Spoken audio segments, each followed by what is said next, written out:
तो psychological issue है, इतना ज़्यादा जो दिखाया हुआ है, लेकिन नॉर्मली आप ये कि हाँ बच्चा बीमार हो तो आपको तकलीफ होती है, टेंशन ये होती तो है। हर अम्मा का होता है। नहीं, लेकिन कुछ हो ना जाए वाली तो चीज़ गलत है ना, आप इतना नेगेटिव क्यों ये सोचें? तो टू मच है। हाँ, दिस इज टू मच। लेकिन होता है ये लेकिन वहम भाई कि बीमार होता है बच्चा, आप ले जाते हैं डॉक्टर के पास, और मुझे सिर्फ ये वहम होता था कि डॉक्टर जो है ना सही डायग्नोज कर ले, सही दवा दे दे, और बच्चे को मैं वक्त पे दवा दे दूं। कैसर होता था कि बैठे हुए साइड उसको यूं देखते रहते थे, तो मैं कहती थी भाई उसको सोने दो, वो रिलैक्स हो गया है। तो ये तो ज़्यादा मुझे एक वहम होता है कि बस कोई डॉक्टर इतने छोटे बच्चे को एंटीबायोटिक ना दे दे। हाँ। मेरा ये वहम है, मैं कहती हूँ एंटीबायोटिक एक छोटे बच्चे के लिए बहुत बड़ी चीज़ होती है। हाँ, सही वो है। आपके अंदर के सिस्टम को ना पूरा हिला देती है। तो मैं कुछ होता है ना, मैं उम्र को कहती हूँ बस एंटीबायोटिक नहीं देना, जो देना दे दो, एंटीबायोटिक प्लीज ना दो, मुझे बहुत डर लगता है। अवॉइड करनी चाहिए वैसे भी। आप टू स्टार्ट साइड इफेक्ट्स बहुत ज़्यादा। आपको टू स्टार्ट में ज़रा हल्के इलाज से शुरू करना चाहिए। तो हमारे पास हमारे यहाँ जो बहुत सारे ऐसे डॉक्टर्स हैं वो जल्दी सही करने के लिए फौरन ही एंटीबायोटिक दे देते मेरे हैं। ख्याल में ये वहम नहीं है, ये तो इंटेलिजेंट पेरेंटिंग है। ये देखें ना, यही तो फ़र्क है कि आप कहाँ पे प्रोटेक्टिव आ रहे हैं, कहाँ पे प्रोटेक्टिवनेस में जो भी आप प्रैक्टिकल इम्प्लिकेशंस ले रहे होते हैं या प्रैक्टिकल स्टेप्स ले रहे होते हैं, हाँ। उसमें उसके बैकग्राउंड में पॉजिटिव थॉट होती है कि यार मैं ख्याल रख रही हूँ कि बच्चा उल्टी सीधी चीज़ें ना खा ले, मैं ख्याल रख रही हूँ कि हाँ मुझे एंटीबायोटिक्स अपने बच्चे को नहीं देनी है, वो जंक फूड ना खाए, वो बहुत ज़्यादा ड्रिंक्स ना पिए, शुगर की इंटेक उसकी ज़्यादा ना हो। लेकिन ये वाली जब भी वहम से एसोसिएटेड बहुत नेगेटिव थिंकिंग आ रही होती है, जैसे ये वाली वीडियो थी, इसमें तो बहुत ही इर्रेशनल फेयर था ना कि वो बीमार हुआ है और आप बैठे हुए सोच रहे हैं ना कि अब कुछ हो ना जाए। तो इसको हम अपने टर्मिनोलॉजीज में ना या फोबिया में बोलते हैं कि आपको किसी सिचुएशन से या किसी इवेंट से या किसी चीज़ से इतना ज़्यादा इर्रेशनल फेयर हो गया है, और वो आपका अपना एक्सपीरियंस है जो आपने अपने बच्चे पे डालना शुरू कर दिया। मेरे पास एक क्लाइंट आती है, तो उनको ऑब्सेसिव कंपल्सिव डिसऑर्डर है। She keeps on washing her hands all the time.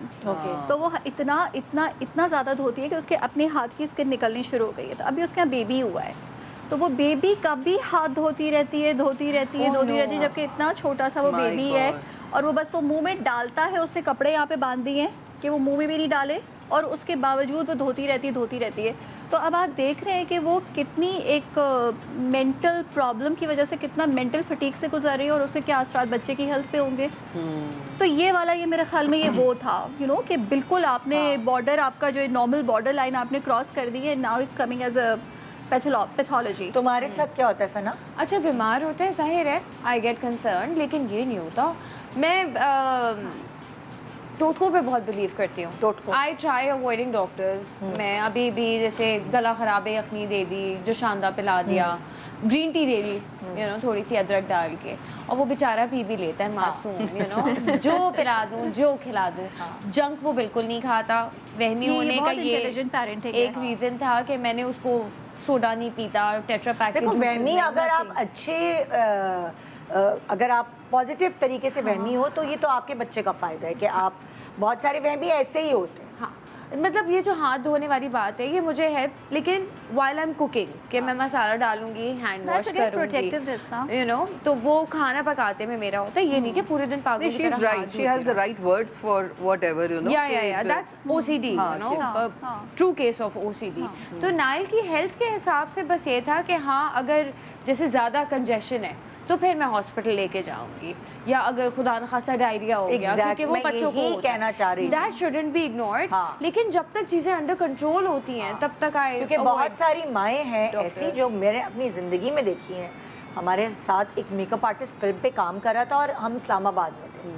उसके बच्चे को डायरिया हुआ। उसकी बीवी typical housewife in the sense ये थी कि वो घर से बाहर ही नहीं निकलती थी जब तक मियाँ ना हो। उसके लिए, उसको घर से बाहर निकलने के लिए या भाई या मियाँ की ज़रूरत होती थी।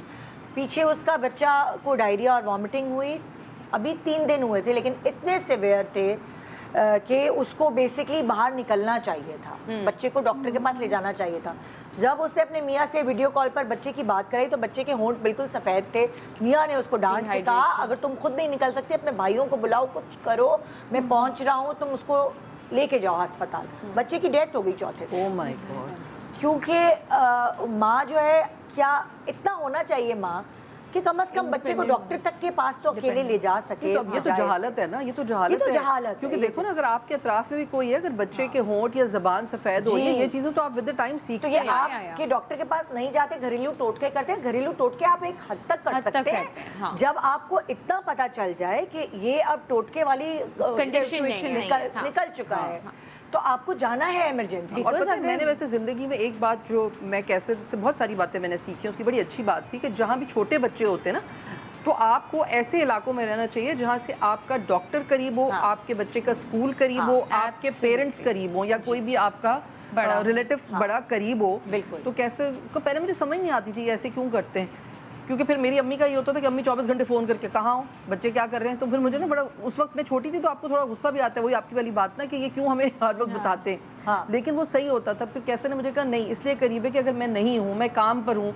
बच्चों को कोई प्रॉब्लम है, डॉक्टर के पास जाना है, आप चले जाएं। और यकीन करो ऐसा हुआ कि जाहिर सी बात है, जब मेरे बच्चे थोड़े दोनों छोटे थे तो मैंने कुछ अरसे के लिए काम छोड़ दिया था, या मेरे लिए मुश्किल होता था कि मैं इस तरह गाड़ी चलाऊँ बच्चों के साथ।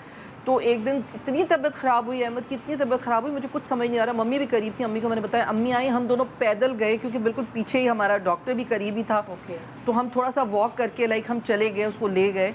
तो उस दिन मुझे समझ आया कि इस तरह की जगहों पे ना आपको सिचुएशन में ऐसी, अगर आप पढ़े तो आपकी हर चीज़ आपके करीब होनी चाहिए, आपको ऐसी जगह रहना चाहिए कि आपको हेल्प मिल जाए इंस्टेंट, वरना देखे ना किस तरह की प्रॉब्लम। अच्छा, जो इतनी एक्सट्रीम अभी बात निता तुमने बताई ना, उसमें ये भी होता है कि ये भी हस्बैंड को भी अवेयरनेस में आना चाहिए, अपनी अवेयरनेस में खुद लाना चाहिए कि मेरी बीवी भी कहाँ पे नॉर्मल पेरेंटिंग करी है और कहाँ पे वो नॉर्मल पेरेंटिंग नहीं है। तो अगर मुझको लग रहा है कि मेरी बीवी के साथ भी कोई मेंटल हेल्थ इशू है कि जो इतना ज़्यादा इर्रेशनल वहम में वो आ गई है, मतलब एक वहम आपको बिल्कुल जकड़ लेता है, you can not get out of it.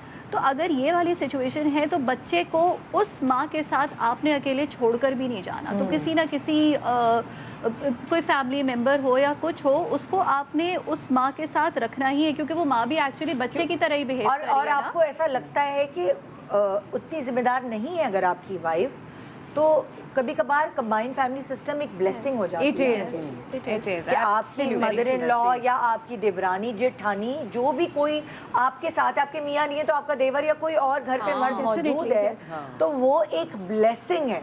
अगर आप खुद नहीं, बहुत सारी नाइव लड़कियां होती हैं, बच्चियां होती हैं जिनको अवेयरनेस नहीं होती, तो उनके लिए इतने हेल्पफुल रहते हैं। ससुर घर पर हैं, वो उन्होंने हेल्प कर ली, उन्होंने फैसला ले लिया। सो ये बात है कि एक हर चीज़ में मैाना रवि बहुत ज़रूरी है, बहुत ज़्यादा। और दूसरी बात है, अब जैसे ये वाली बात से मुझे एक बात याद है कि मुझे सिर्फ ये वहम था मेरे जब बच्चे छोटे थे कि मैं कहती थी मेरे बच्चों को जो भी खाना हो ना वो मैं अपने हाथ से पका के खिलाऊं, कोई और ना उनके लिए कोई चीज़ बनाए, साफ़ सुथरा। सफाई का मुझे बड़ा वहम था। मुझे तो कम था, बल्कि कैसर का तो ये हाल है अभी तक, बर्तन अगर धुले हुए रखे हो तो कैसर उनको दोबारा धो के और फिर रखते। फिर मैं टिश्यू साफ़ कर चुकी थी, टिश्यू साफ़ कर दिया तुमने क्यों, ये तो अभी तो मैंने धो के रखा था। तो मैंने कहा टिश्यू, कहता नहीं इसमें मतलब ना, उसको तो कुछ ज़्यादा है वैसे, क्योंकि वो माइक्रोबायोलॉजी उसने पढ़ी हुई है, तो उसको पता नहीं कहाँ नेकेड आई से भी उसको सारे जर्म्स नजर आ जाते हैं। ये तो। लेकिन मुझे सिर्फ ये वहम होता था कि मेरे बच्चों का खाना साफ सुथरा हो, हाइजीनिक हो। और उसकी वजह से फ़ायदा ये हुआ कि ना बच्चों का मेरे बहुत कम ऐसा हुआ कि उनको डायरियाज या इस तरह की चीज़ें हुई। जब भी कहीं किसी और की मतलब हुआ, किसी ने बनाया, किसी के घर खा लिया दावत में, तब वो ज़रूर बीमार हुए।